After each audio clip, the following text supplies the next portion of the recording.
នឹងខ្លាចជាអ្នកបុកលហុងមួយយប់ហើយគាត់ទាំងពីរនេះគឺជាចំនួនការដកចេញពីហ្គេមតែម្ដងបាទ8000 រៀលមួយចានមិនមែន100 រៀលទេឈប់លក់100 រៀលទៀតអីអត់ទេថ្ងៃហ្នឹងកុំរិះចាប់ម៉ួយតោះមកការដើរចាប់ម៉ួយឲ្យខ្ញុំបន្តិចបានបុកលហុងឯងបងបុកលហុងបាទបុកលហុងមក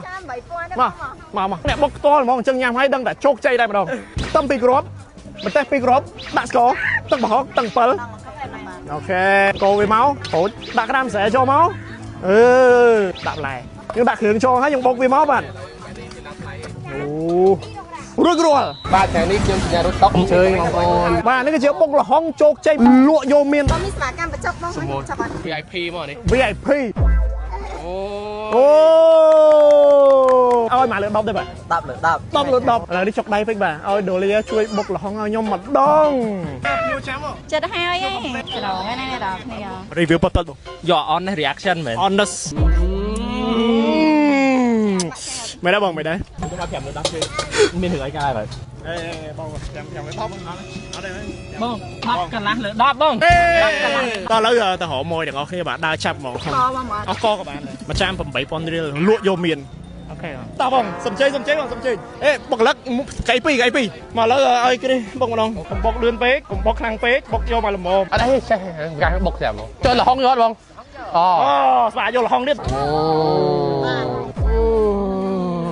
មកបានមួយចានមិនស្រួលទេណានឹងជាមូលហេតុដែលយើងអត់លក់100 រៀលទឹកដៃគឺទីណែនេះគឺជា special dish របស់ពួកខាងខ្ញុំផ្ទាល់បាទខ្ញុំភ្លក់មុនក៏ខ្លាចប៉ះពាល់សុខភាពគាត់ដែរឃើញអត់ឥឡូវភ្លក់មុនទៅដៃឆាត់ជឿទេ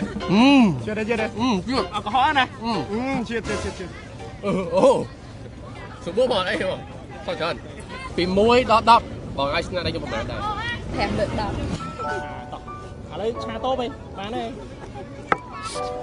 លក់1ម៉ោងបានភ្ញៀវ3នាក់ហើយភ្ញៀវឌីលទៀតបុកលហុងតម្លៃ8000 រៀលខ្ញុំលក់យកមានអូខេញ៉ាំ10មកលើ10បង9អូ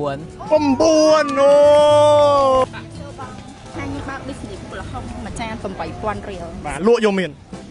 នៅមកហ្នឹងឯងតាអូខ្ញុំសេរីភីវខ្ញុំពិសេសអញ្ចឹងបាទខ្ញុំលក់បុកលហុងតម្លៃ8000 រៀលត្រូវហើយមានកញ្ជ្រួយទៀតឃើញអត់បុកលហុងមួយទៀតជួយតឹងពៅយកចេញមកណាបងញ៉ចង់ឃើញតឹងពៅប៉ុន្តែក៏ដឹងតែឆ្ងាញ់ដែរមកលើ10បងខ្ញុំ10លើ10បង10លើ10 9លើ10 9លើ10ជោគជ័យវីដេអូយើងថ្ងៃហ្នឹងក៏មានតែប៉ុណ្្នឹងឯងបានអរគុណទៅកាន់ Dolia ចេញពី HOK ផ្ទាល់តែម្ដងបាទដែលបានមកជួយមានអារម្មណ៍យ៉ាងម៉េចដែរបាទមកជួយជាមួយនឹងបរិសុទ្ធជោគជ័យថ្ងៃហ្នឹងហត់ខ្លាំងហើយអ្នកនរគ្នាមានជាការថាបើអាចបោចសក់ចោលដល់ថ្នាក់ហ្នឹងហ្មង Hero ដែលចូលចិត្តនៅក្នុង game HOK Hero គេដែរបាទខ្ញុំ cosplay ហ្នឹងឯង Dolia Hero ដែលចូលចិត្ត Hero គេដែរបាទ Lubu បរិសុទ្ធជ័យចូលចិត្ត Hero ដែរ Wu Kong Spacing HOK គឺជាហ្គេម5/5នៅលើ mobile អញ្ចឹងមកបងប្អូនគ្នាកុំភ្លេច download លេងសាកល្បងទាំងអស់គ្នាបានទៅលើ Play Store ក៏មាន App Store ក៏មានដែរ link នៅក្នុង comment follow ម្នាក់មួយជួបគ្នាលើរងថ្ងៃក្រោយ